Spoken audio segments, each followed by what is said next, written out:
What's up, guys? Peace. What's up, guys? Johnny here. Welcome back. Today is the day I've been waiting for quite a while this season. It's the big day for me. It's the regional qualifier, my very first regional qualifier, and we're holding that here in Detroit Drone Regional Qualifier. Anyway, this is just the first step along the way in the regional series for multi-GP. I've actually been working pretty hard at this track lately. I really want to do well. If you remember back before I brought you kind of like a practice race day in the regional qualifier, and I was able to pull off 21 laps. Ever since then, I've known I want to pull 21 laps in a real regional qualifier, and I want to do it in a pretty good time. So I'm setting a pretty high goal for myself. I really want to pull it off, see how I can do. But because I am an organizer of Detroit Drone, because I'm going to be focused on getting those 21 laps, I don't plan on bringing a lot of vlogging during the day racing. I just plan on bringing race content and then talk to you about it after. So just a heads up there. Anyway, I'm going to give it all I have, give it everything, leave it out there on the field, and hopefully come with my goals in a nice 21 lap time. But yeah, just got to go get it done.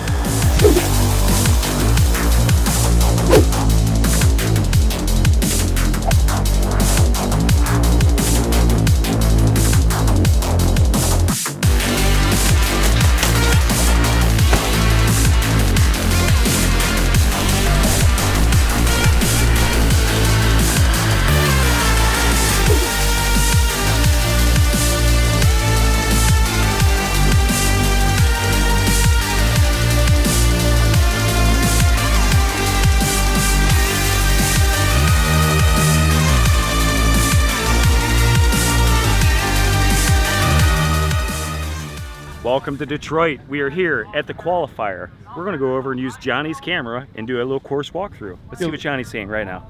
All flags go all the way to space. Must be on the outside of that flag. We then have to go up over the caution tape between these two flags and then back through this gate here. If you go to the outside of this flag, it does not count. You must come back around and go back through again. So make sure they're between these two all the way to space. This is one that's very easy to miss, very difficult to spot for, so please watch and do your best. Very sorry about the wind. Can't do anything about that. Unfortunately, the correct placement for this flag is directly on the end of the gate. That is the way the course is designed. I know you've probably never seen anyone do it that way, but that's what the course is supposed to be. Oh yeah, that's right. Wait, 1, 2, 3. Peace! Got it?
Put your lips against mine, boy.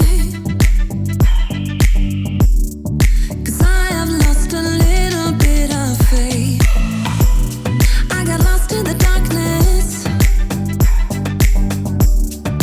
Now I count on you to set me straight. I will follow you anywhere, anywhere you go.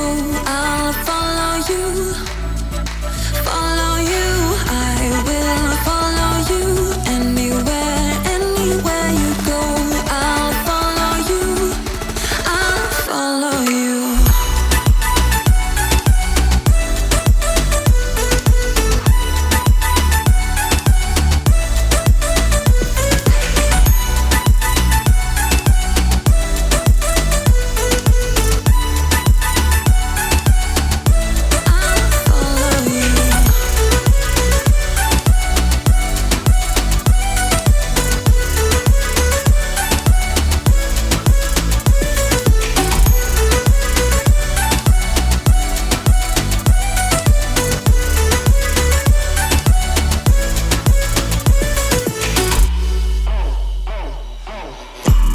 Put your lips against mine, boy. 'Cause I have lost a little bit of faith. I got lost in the darkness. Now I count on you to set me straight. I will follow you anywhere, anywhere you go. I'll follow you, follow you. I will follow you anywhere, anywhere you go. I'll follow you, I'll follow you. I'll follow you.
Awards away for a couple things today.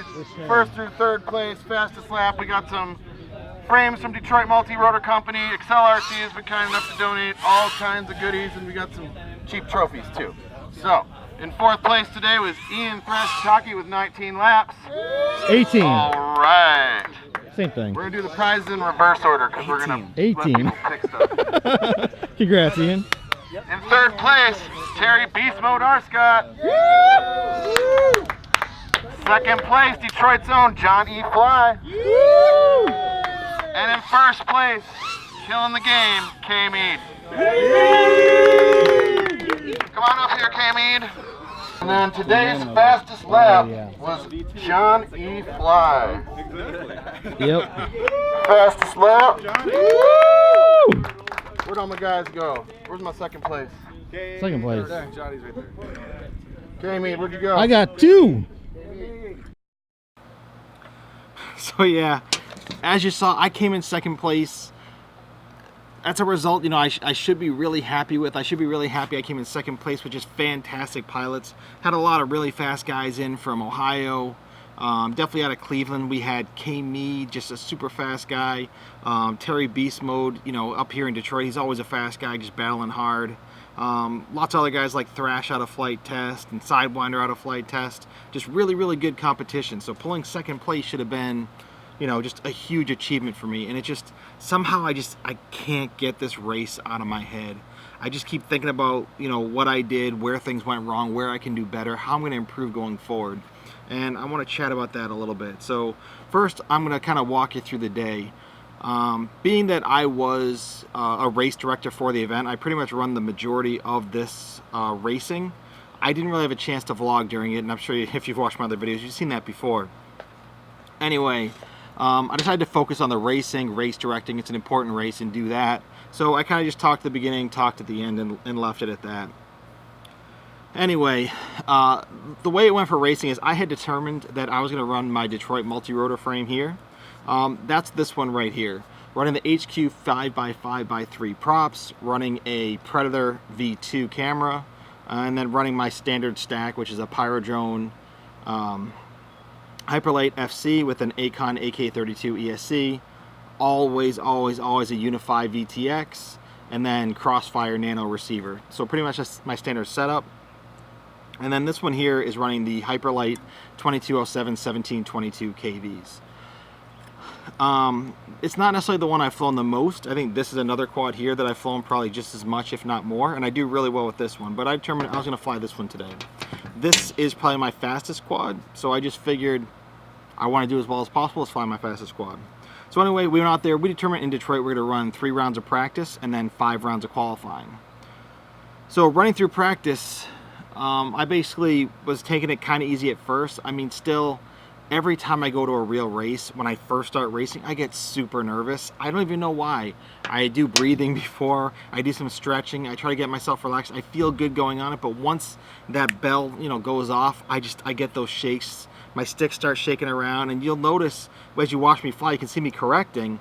That correcting is really just me, you know, vibrating my stick back and forth, which is not a good way to fly. It usually takes me a couple rounds before I calm down and get things going, but you know, that's what practice is for, I guess. So I took it kind of easy, lots of corrections, you know, had a pretty easy 6 laps, did that through 2 rounds, and then going on to the 3rd round, I figured, you know what, here's where I need to get 7 laps, prove to myself I'm going to get 7 laps all through qualifying, and just go after it.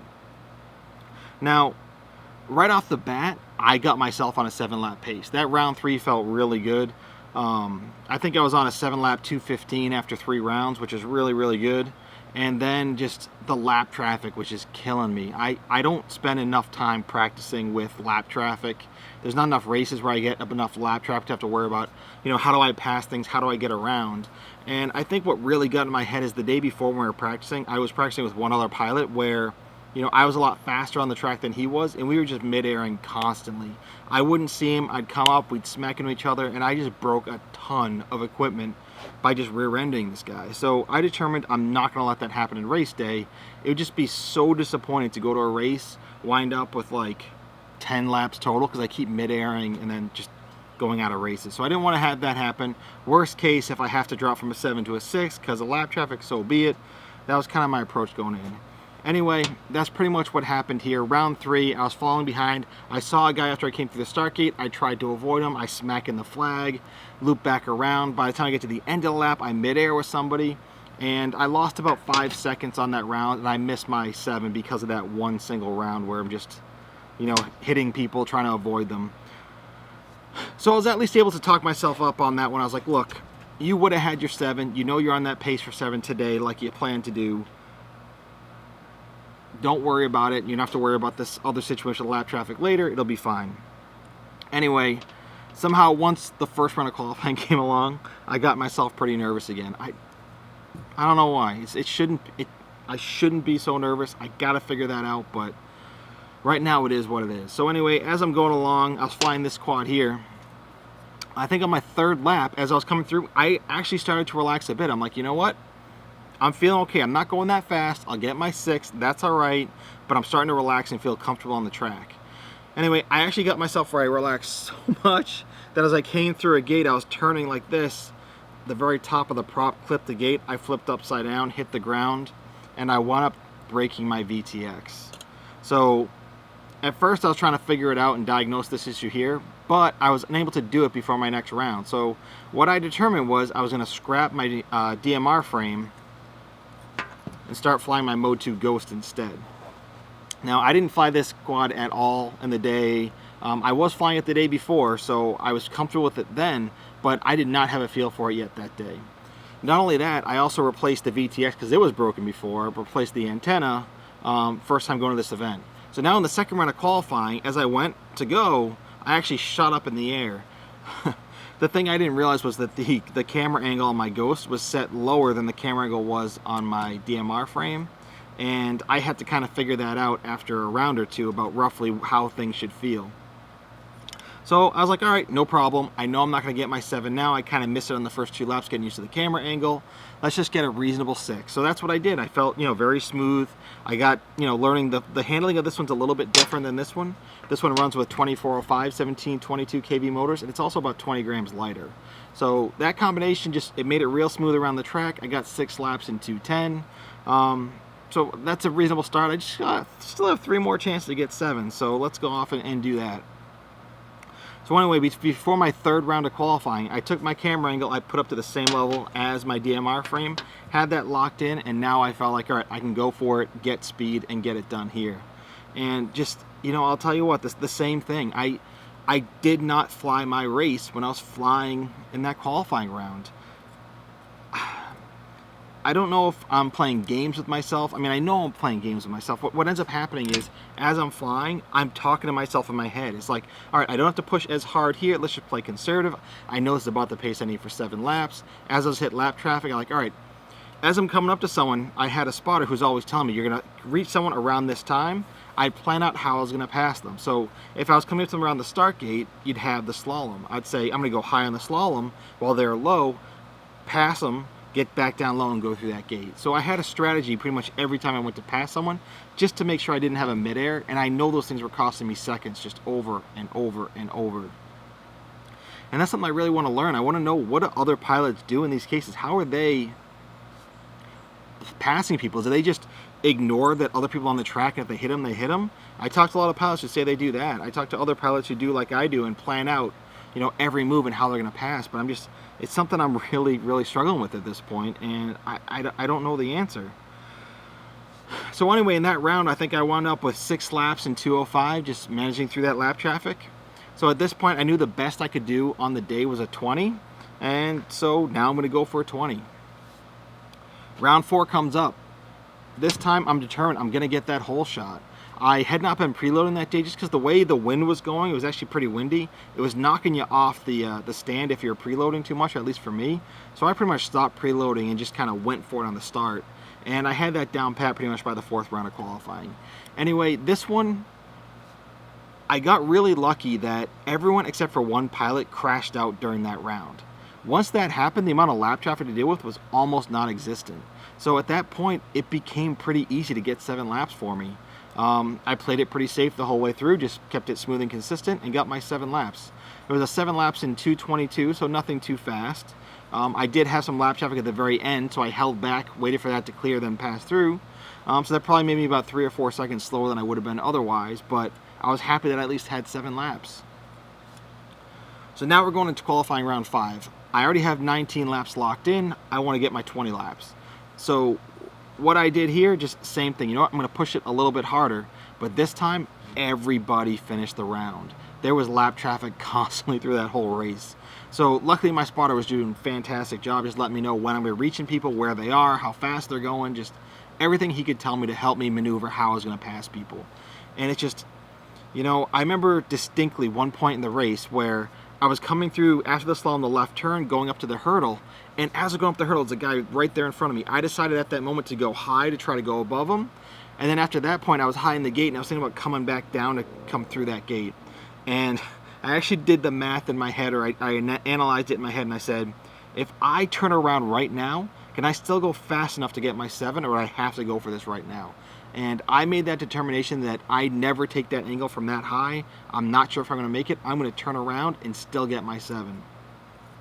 Dangerous decision. That cost me a few seconds. Going through around, I came up on that same guy again just later. So as I was going up for that split S maneuver, he got in front of me. Well, I decided to go high again and try to pass down in front of him. A weird maneuver to try to do it, but just I was trying to avoid him. In total, that particular lap where I was trying to avoid lap traffic, that was about 5.5 seconds higher than my average lap was on that round. So it cost me a ton of time. Anyway, fast forward through the rest of the round. I actually wound up my fastest lap of the day at 17.9 in that round, and I crossed the finish line at 2 minutes flat with 6 laps. So at 6 laps, that capped me in at 19 laps for the event, and I really had my mind set on getting 21 laps. That's what I wanted. You know, I felt like I could do it, and I kind of ended up being disappointed. Now, the thing about 19 laps is that was still good enough with that time to place me in second place, just behind K. Mead out of Cleveland, who also had 19 laps, and then Beast Mode came in third place also with 19 laps. So those 3 of us pretty much grouped up. We had a good event. We are now the number 1, 2, and 3 spot in the North Central region. So definitely a spot we should be proud of, but the 3 of us know, you know, we all should have got 21 laps. So it just should have happened. And I've been just racking my brain constantly thinking about this the whole time through, like, what do I have to do differently to get rid of the nerves at the start? What do I have to do differently to get myself to race like I do in practice? And the funny thing is, we had a lot of fun racing that day, but K. Mead, Beast Mode, and myself, we were in 3 different heats. We didn't get to race during the day. And so what we decided to do was run heads-up racing at the end and basically race for props. So the 3 of us lined up. The first one to win 2 rounds, come in first place 2 times, would basically win. So what ended up happening is that first round, almost immediately, that was the most fun I had racing all day. Just K-Mead and Beast Mode are just so fast. We go off the line, just 3 of us neck and neck, going neck and neck pretty much the whole way for 3 laps. I mean, I was just following K-Mead the whole way through. I'm like, I'm going to get him here. Nope, he's still in front of me. I'm going to get him here. No, he's just in front of me. And then came that point on the corkscrew. I just took a little bit tighter, took a real tight corkscrew, got past him, and then I was ahead of him the rest of the way. It was just a super fun race, super tight, tons of fun. We had spotters telling us where we were, he's right on your ass, he's going to catch you. So much fun. It was so much fun. In that second race, we wound up going up, same sort of thing, battling. And then I remember at one point I was falling through K-Mead, I think around the 3rd lap again, and I tried to push it hard through a gate right where he was, and I clipped that gate, hit the ground, spun around, and had to get back on the line. And at that point, I had nothing to lose. I just went all out trying to catch him. I think I crossed the line just behind K-Mead. He took first, I took second.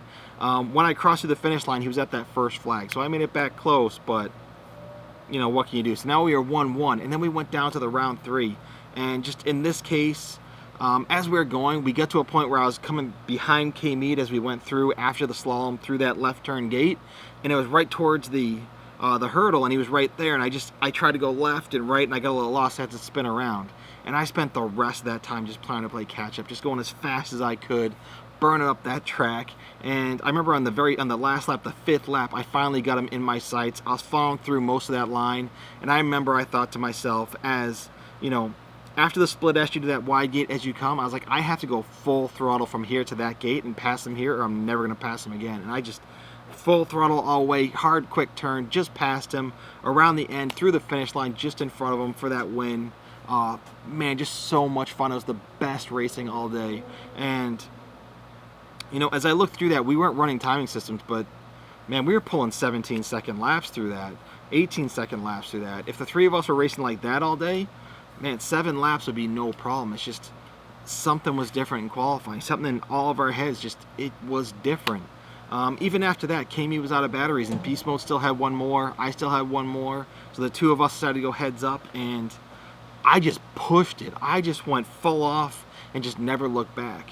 In the end, Beast Mode ended up crashing out, so I finished through 3 laps, and it was 3 laps in just under 54 seconds. So including that whole shot, that was an average of 18 seconds a lap. So that was 3 rounds at below 18 seconds, gate to gate, start gate to start gate.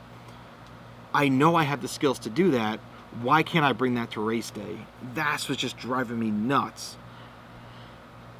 I don't know what it is. I'm going to have more time to figure it out. My hope is that it's just entering more and more important events, big events with other top pilots. It's going to help me get through those mental hurdles, help me get used to it, help me competing on the big stage. And that's what it's going to take for me to get to the point where I want to be. This coming week, we're going to Flight Fest.